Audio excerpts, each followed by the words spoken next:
పరమ పవిత్రమైనటువంటి తిరుమల లడ్డూపై న్యాయస్థానాలు ప్రచారం చేయొద్దని చెప్పేసి ఇప్పటికే మొట్టికాయలు వేస్తున్నాయి.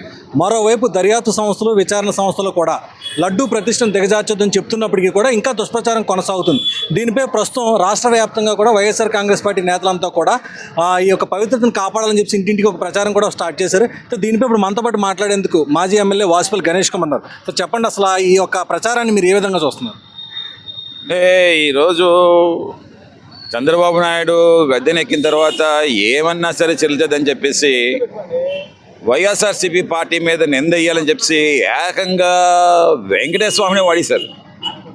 ఆ తిరుపతి దేవస్థానం వారు ఆగ్రహిస్తే కలియుగ దైవం ఈ రాష్ట్రానికి ఏం జరుగుతుంది, ఏ అరిష్టం జరుగుతుందని ఒక ఆలోచన లేకుండా ఏదో బాగా మాట్లాడేస్తే కనీసం పవన్ కళ్యాణ్ లాంటి వ్యక్తి ఈరోజు అతనేమో భుజాల మీద వేసుకున్నాడు అన్నమాట.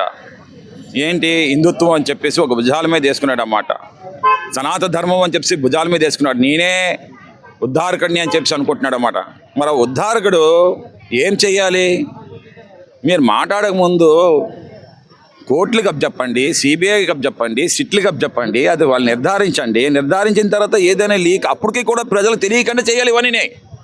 ఎందుకంటే ఈ నింద మా మీద వేస్తామన్నామని చెప్పి అనుకుంటున్నాం, కానీ ఈ నింద దేవుడి మీద పడుతుంది. మా మీద వేసిన నింద కడిగేసుకుంటాం. చెయ్యన్నా సరే మేమేమో పడతాం, రాజకీయ నాయకులమే. చెయ్యన్నా సరే, ప్రజలు చెయ్యన్నా సరే వాళ్ళే ముద్దెట్టుకుంటాం, వాళ్ళే కాళ్ళు దండం పెడతాం. ఇది మా నైజం, రాజకీయ నైజం.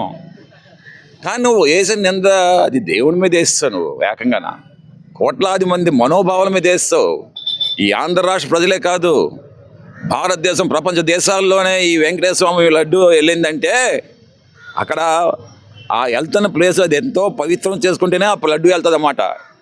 కొత్తగా పెళ్ళైన జంటకి, అప్పుడే పుట్టిన బిడ్డకి ఇలాంటివి ఎన్నో కోరికలు కోరుకుంటే ఆ తీరినప్పుడు ఆ లడ్డు వెళ్తుంది అన్నమాట.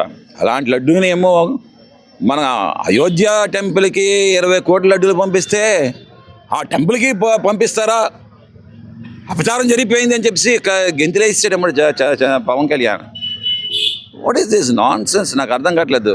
గతంలో జంతువులకో కలిసిందన్నారు, ఇప్పుడేమో కల్తీ నెయ్యి అంటున్నారు. ఇది చూడండి. ఇప్పుడు ఏంటంటే సిబిఐ సిట్లోనేమో ఏం చెప్పింది, కలవలేదని చెప్పింది. అపెక్స్ కోర్ట్, సుప్రీంకోర్టు ఏం చేసింది, ఎన్డీడీబీఐ, ఎన్డీఆర్ఐకి ల్యాబ్స్కి, సుప్రీం ల్యాబ్స్ అన్నమాట, అవి టాప్ ల్యాబ్స్ ఇండియాలోని, వాళ్ళు పంపించింది, తనిఖీ చేయించింది, ఏమీ లేదని చెప్పింది. మరి ఇంకా ఏదో అన్నమాట మళ్ళీ వెనక్కి తీసుకోలేరు కదా. సరే తప్పు అయిపోయిందని చెప్పవచ్చు కదా. తప్పు అయిపోయిందని అంటే దేవుడు కూడా శాంతిస్తాడు కదా.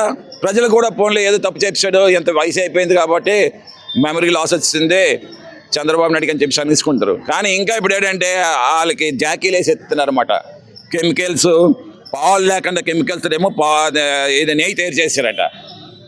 ఏంటి నాకు అర్థం కావట్లేదు. ఇది కూడా ఒక రోజు ఏమో కాదని చెప్పి అంటుంది. అప్పుడు ఏం చేస్తారు మీరు? ఊరేసుకుంటారా మీరు? ఇప్పుడు ఇది అరిష్టం మేమేమో తుడిచేసుకుంటాం. దేవుడి జరిగింది మాత్రం ఆగ్రహిస్తారు. కలియుగ వెంకటేశ్వర స్వామి ఆగ్రహించారంటే ఆంధ్ర రాష్ట్రంగా నష్టం వస్తుంది. అందుకే చూడండి, ఈ వైకుంఠ ఏకాదశి నాడు పోయిన సంవత్సరం చనిపోయారు జనాలు. సింహాచల దేవస్థానంలో చనిపోయారు, 7 చనిపోయారు. ఇలాగ ఒక్కొక్క దేవాలయం ఒక్కొక్కరు ఇలాగ చనిపోతున్నారు. మొన్న శ్రీకాకుళం వెంకటేశ్వర స్వామి గుడిలోకి వెళ్ళి చనిపోయారు 8-9 మందిని.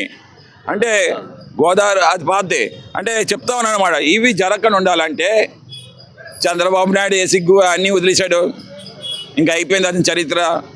ప్రతి ప్రజల ఇంటికి కూడా వెళ్ళి పువ్వులు, కొబ్బరికాయ, ప్రసాదం ఇస్తామన్నాము. ఇంట్లో వెంకటేశ్వర స్వామి పూజ చేయండి.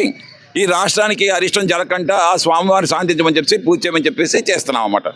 జగన్పై ఉన్న భయంతో ఈ దుష్ప్రచారం జరుగుతుందని అనుకోవచ్చా? ఆబ్వియస్లీ జగన్ అంటే వాళ్ళకి ఫ్యాండలు తడుస్తూ ఉన్నాయి. ఓకే, అందులో మా జగన్మోహన్ రెడ్డికి సరిగ్గా ఉండరు. మొన్నే 150 కాన్స్టిట్యూన్సీలు నేనేమో పాదయాత్ర చేస్తానని అనౌన్స్ చేశాడు. ఎందుకు చెప్పడం? వీళ్ళకి కొంచెం లేట్ చేసినా బాగుంటుంది అన్నమాట. అప్పటి నుండి వీళ్ళకి మరీ నిద్ర పడట్లేదు. ఇంకెందుకనంటే ఇంకా డూ ఆర్ డే అటెంప్ట్ చేస్తున్నారు అనమాట. ప్రతి దాని మీద ఇంకేదో బుర్ర చల్లేద్దాం. బట్ ఏంటంటే ఏదైనా సరే జగన్మోహన్ రెడ్డి గారు మళ్ళీ ముఖ్యమంత్రి అవుతారు. ఈ పాపాలన్నీ కడుక్కుంటాం.